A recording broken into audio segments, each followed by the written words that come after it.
Hey everybody, brothers and sisters. Lexi is right. You see her nose? She's right here with me. Um, aren't we excited? Yesterday, I took the day off. God was like, receive, receive. And boy, did I receive.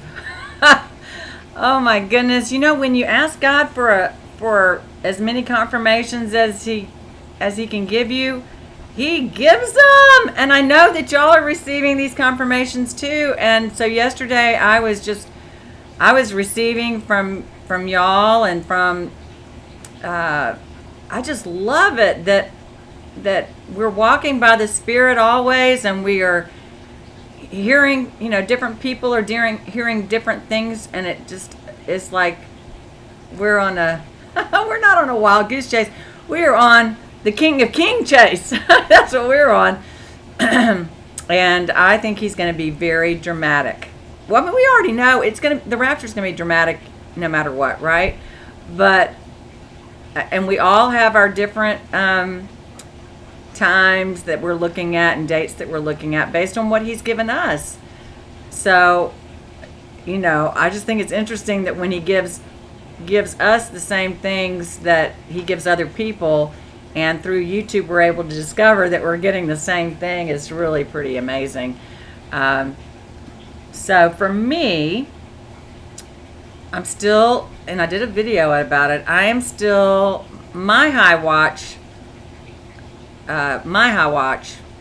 is from 12:42 Central Daylight Time, which is 1:42 where I am.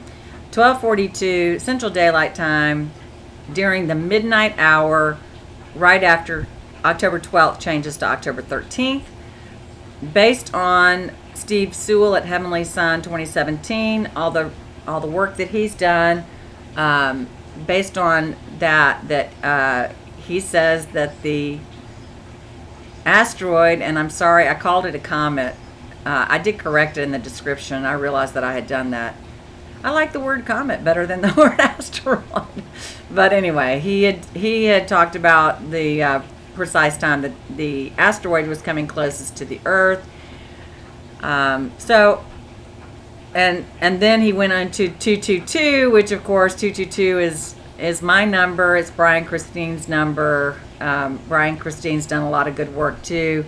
So that was my first high watch. And then I had a lot of y'all telling me to look at this guy, Revelation 12, and he has very long videos, and I just wasn't, I've had people telling me about him for a while, but I just wasn't feeling it. And not to say anything wrong, I think it's good. I think it's good when people are getting something from him. But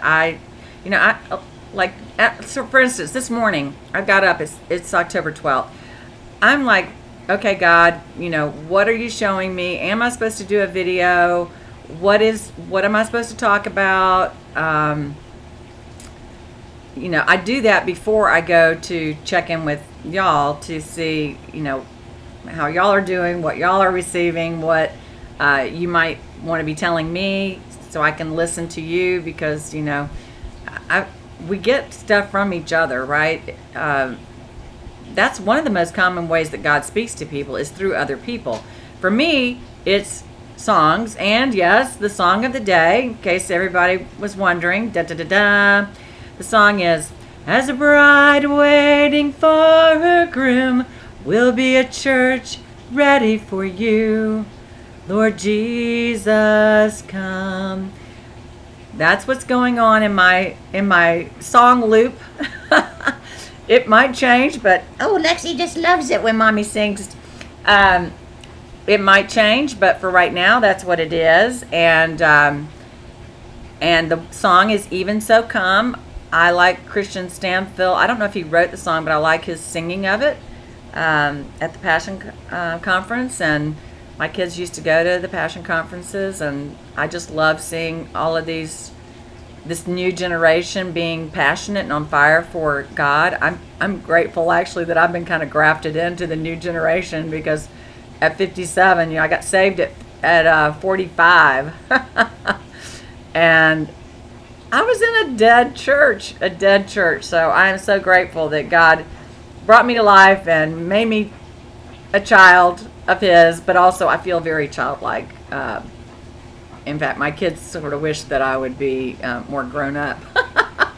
Anyway, so I've got this time. I know some of y'all are already looking on the 12th. That's fine. If that's what God leads you to, go ahead. I just, this is what He's leading me to. And so I've got the morning of October 13th, 12:42 Central Daylight Time, the 222 thing, which is all, tied in with God saying Yom Kippur, yes, which I still believe is the truth, because I think the 3 fall feasts are 3 in 1. So it's Yom Kippur, yes. It's Feast of Trumpets, yes. It's Tabernacles, yes. It's all yes. Just like Passover and first fruits and Passover, unleavened bread, and first fruits were, if you'd asked God then, He would have said yes, yes, yes. But then for Him to say, feed my sheep, and all of this stuff going on, I'm like, okay, I'm trying to feed the sheep. I'm trying to be obedient to God. He told me to feed the sheep. I've gone out there and tried to, do what He's told me to do, and He's given me the material to do these videos. And so, but then, in the last day, to find out about the rooster, and I was like, oh my goodness, there's a rooster here, there's a rooster there, there's a rooster everywhere. And I was like, okay, the rooster, the rooster crowed, and the rooster, but then yesterday, it was like, oh my goodness, the rooster was also a prophecy of Jesus.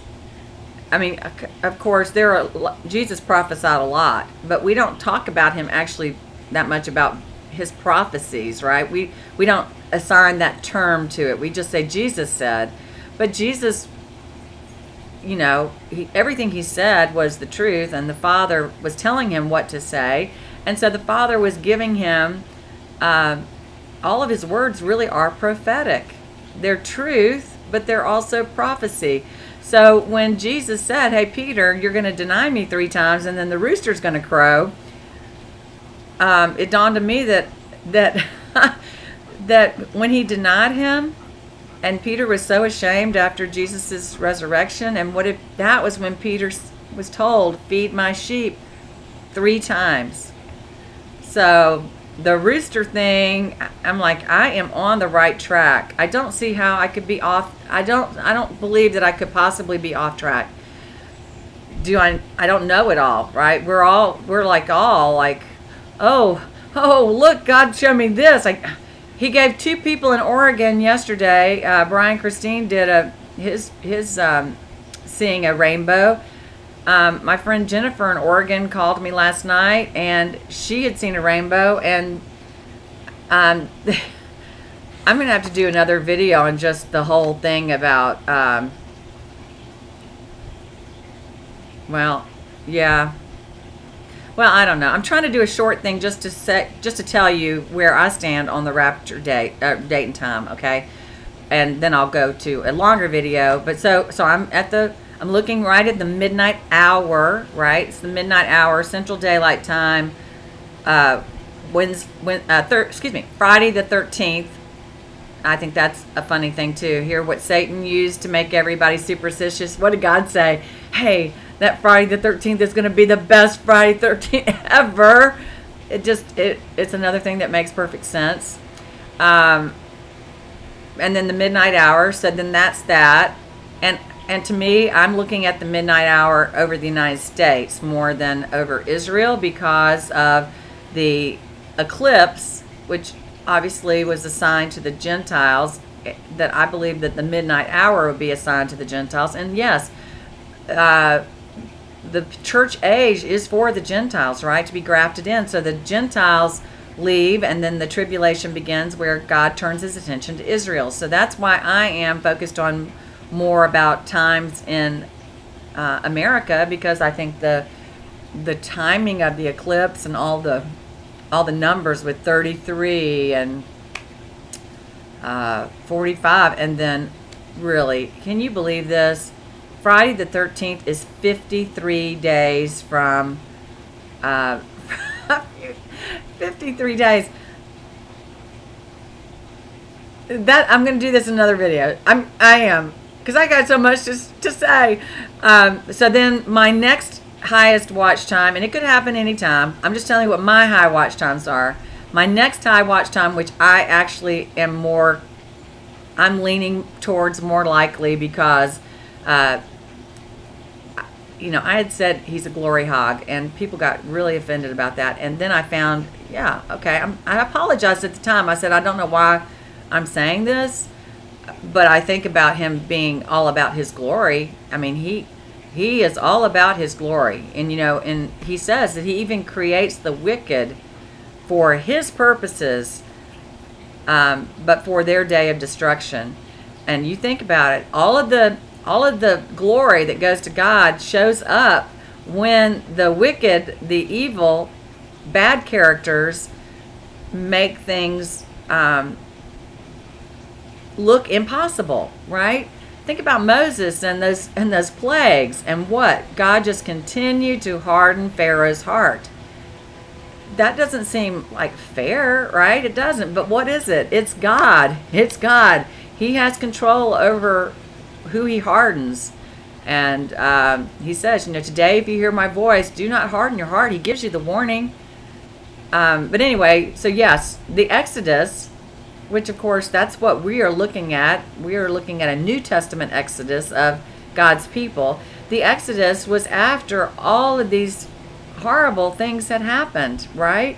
But God received the glory that he parts the Red Sea and he makes a way through the water, kind of like Noah made a way through the water to be able to get to the Promised Land. And then they still couldn't get to the Promised Land because they kept relying on their own thoughts instead of listening to what God was saying. You know, they didn't listen to God's prophets with Caleb and Joshua. They listened to the naysayers, and we are not one to listen to the naysayers. We aren't, are we? We're like, yes, let's get to that Promised Land. Let's go, let's go, let's go. So my next highest watch time is actually based on this guy showing me the Revelation 12 man. I don't know what his name is. Young man. I know he has an interest in music too. I think he's into rap music. But I haven't watched. I watched his video yesterday about the Micah 5:3, 1 Thessalonians 5:3, Oregon 33, Jesus 33, 33rd parallel, Revelation 3:3. That was when I was like 5:3. Oh my goodness. Isaiah 53. Isaiah 53 is a prophecy that matches exactly of Jesus's return, right? So why wouldn't this 53 be important? So then it turns out that October 13th is the 53rd day from the solar eclipse. So when I was watching him the day before, I just went straight to, he knows how to use stellarium. I do not. He was showing the birth of Jesus going, and I think Steve Sewell had said something about this too. He's like, I'm not really that big on the lines of the leg, but, you know, God created math. He created numbers. He created stars, sun and moon and stars for signs. And yes, you know, a program might assign a line of her leg.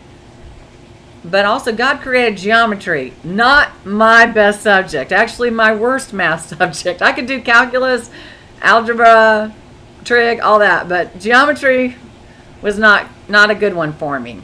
But when I saw his picture of Jupiter crossing the leg of Virgo, I stopped it right when Virgo made, okay, here's the line of Virgo, and here's the circle of Jupiter, right? That is actually a geometry term called the tangent. And I don't know if y'all remember, because I think I took geometry in 9th grade. It did not go well. In that class, we also did taxes Believe it or not, we actually had geometry and income taxes in the same class. Both of my least favorite subjects, right? Oh God, you're funny. I don't know why I just thought about that. We did taxes. And oh my goodness, and then what is President Trump doing? He's doing a thing on taxes. Could that be another sign? Is that another confirmation, God? I think so. Yes. I take everything. You know, I take everything that he wants to give me, and I think that sounds like a confirmation. Yeah. Okay. So the tangent is very, very important. We would do circles and we would draw angles and stuff, and I don't know, that we had tests about the tangent point and everything. So when I stopped his video where he showed the tangent, it was 1313. I had seen 1313 from saying Francis Santarose's name in my video the day before, on the same day that Francis had mentioned my name, and I was like, I need to go back. That was weird. I mentioned Francis for the first time. That's the first time he's mentioned me. He's really helped me a lot because he's been so generous with his time. He's helped me with how to deal with my new spiritual gifts of tongues and healing. And that's his ministry. And I go to the hospitals to visit. Well, I was visiting children and pregnant ladies, and then I was also doing chaplain visits at the hospital. But the hospital has canned me from the children's hospital. They've canned me from the chaplain visits because they were like, we want you to not talk about God in the chaplain visits. And, you know, you prayed with people when they asked you to pray, and we don't want you doing that. Like, okay, this obviously is not the job for me. I was just willing to do it because y'all asked me to. But no, I'm going to pray for people when they ask me to. So I hope that a lot of those people that I visited over that, I guess it was 3 or 4 months, that they got saved. I know one person. I know one guy. Buster got saved in 1 week. He got saved from the week I saw him to the next week. I am going to be dancing with Buster. Buster, 82 years old, I think. But anyway, so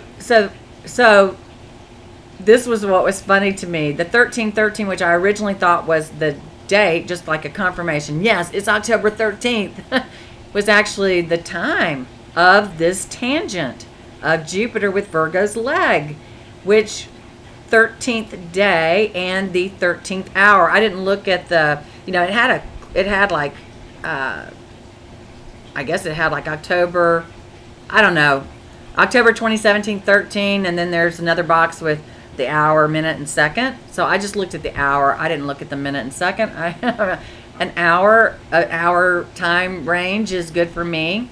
Well, the funny thing is, I think I had mentioned in a video that I'd had a couple weeks off, and that my next dog visit with the pregnant women is on Friday the 13th. I usually get there at 1 o'clock. Right, Lexi? I get there at 1 o'clock, and you want to come up here? You want to come up because I'm talking about you? Yeah.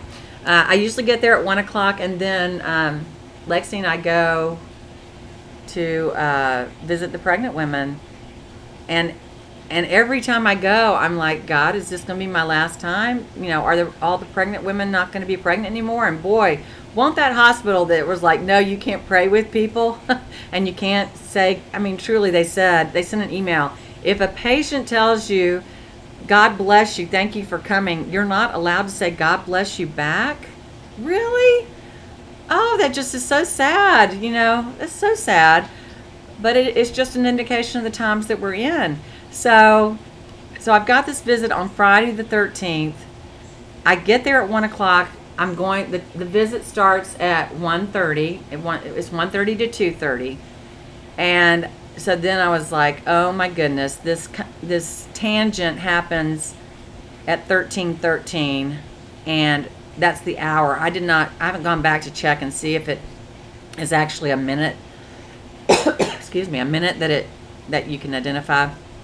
But I was like, oh, I think that I'm going to get raptured at the hospital with my dog. I don't believe my dog is going to fly with, I don't believe our animals, excuse me, I don't believe our animals fly with us. I think that they're just there at our mansions when we get there. That's what I feel like I received when I was asking God about whether Lexi was going to heaven. So wouldn't that be something? I've been every time. I mean, I've told the volunteers there, you know, that I believe the rapture is going to happen.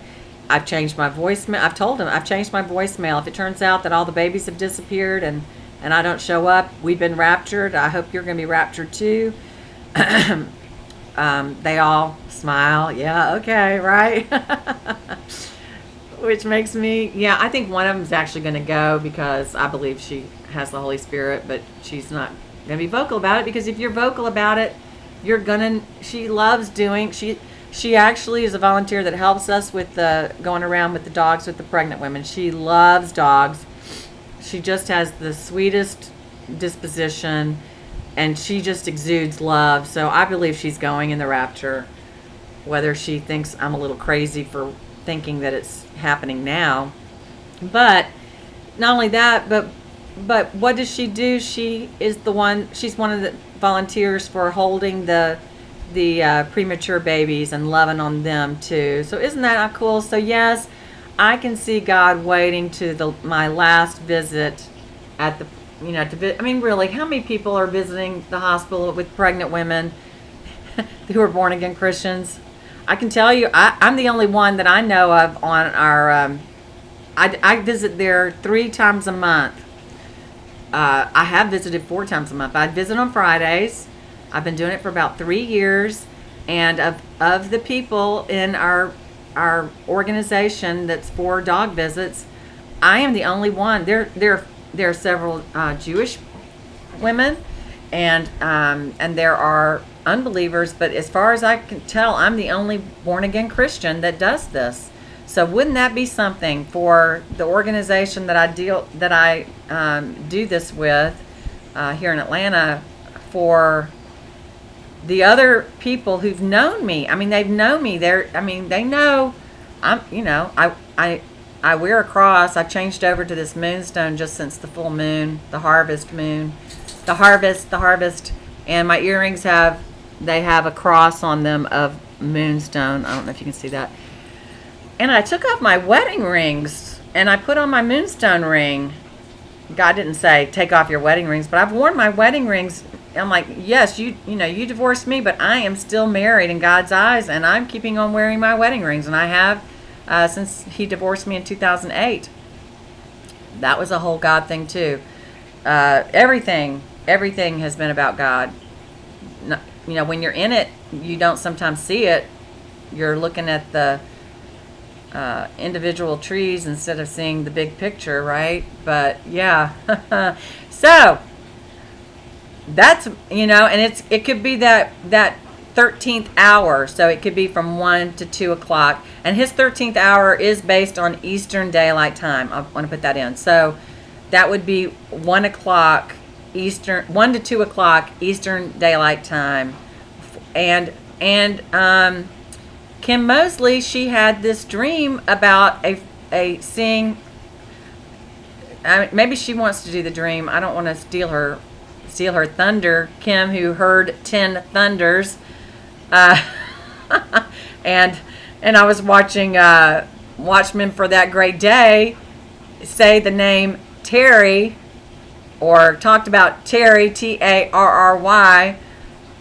There's just so much. But he said it 8 times when another watchman was pointing out.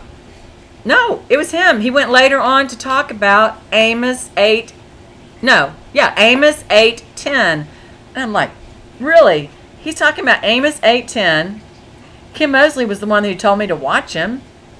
I've seen him a few times, but I'm not a subscriber to Watchmen for That Great Day. And he and I are kind of the same. I don't have a shofar, but we are goofy.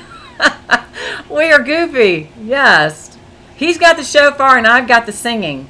So he and I are going to be making music in heaven when Jesus finally arrives. And yes, Jesus loves people being excited.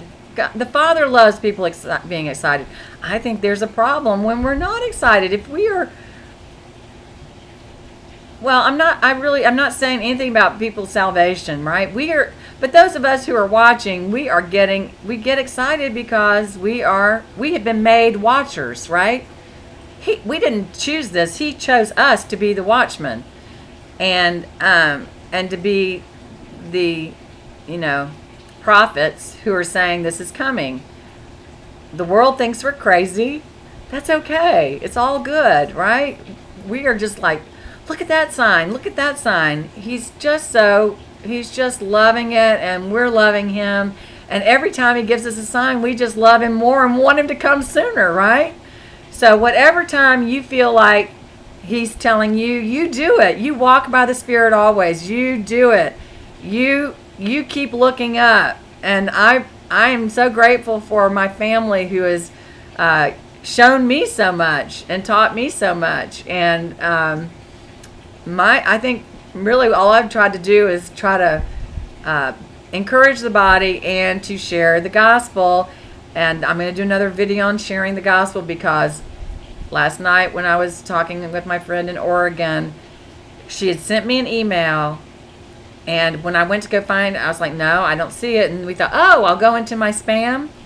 And when I went to my spam, her email was not there, but my maid of honor for my wedding, which was in 1982, I don't even know how many, oh my goodness, if it's 33 years, that would be really strange. I don't know how many years it is. I should be better with math. No, that would be, is that 35 years? Okay, good. But still, I haven't talked to her in probably 25 years. I haven't talked to her. And she's got an email in my spam folder that she sent on October 4th, the night before the harvest moon of October 5th and the beginning of Tabernacles. And she's like, I've been trying to find you, and I've looked, and I don't have a big social media presence. I don't, because I haven't done Facebook, I don't do Instagram, I don't do Twitter. This whole thing with YouTube, I didn't do it. God started it, right? But she had ended up sending him an email that she wanted to get together, and I'm like, oh my goodness. Another opportunity to share the gospel right up to the very end. So I emailed her back. She's asking to have lunch. I sent her an email saying, hey, you knew me back when I was not a born-again Christian, and I am totally different, and I am sorry that I pretended to be a Christian when I wasn't. I mean, she knew me when I was in college, right? She was my college roommate, so she saw me profess one thing and be a hypocrite and not live by God's rules. So that's what my next video is going to be about, because God already showed me. I was like, that was the first thing I thought about this morning. I was like, God, am I going to do a video? And he showed me where my notes from BSF were. And he's like, that's what you're going to teach on. And what does it say? Live out the gospel, with 3 exclamation points. So I love y'all. Thanks for listening. If you want to go spend time with God and sing to him some songs, do that. I'm going to do another video if you want to watch. But God bless you. I am so excited. Our groom is coming for his bride. I love you. Oh, and I think I skipped. He is the drama king, right? And that's why I am going to hang on to the big drama would be that he would wait to the last of my hour windows and have me be at the hospital with my dog when all the pregnant babies, all the babies that are in utero, fly up to the place of real peace and security of the kingdom of God. Oh my goodness, it's just amazing. I love you. Bye-bye.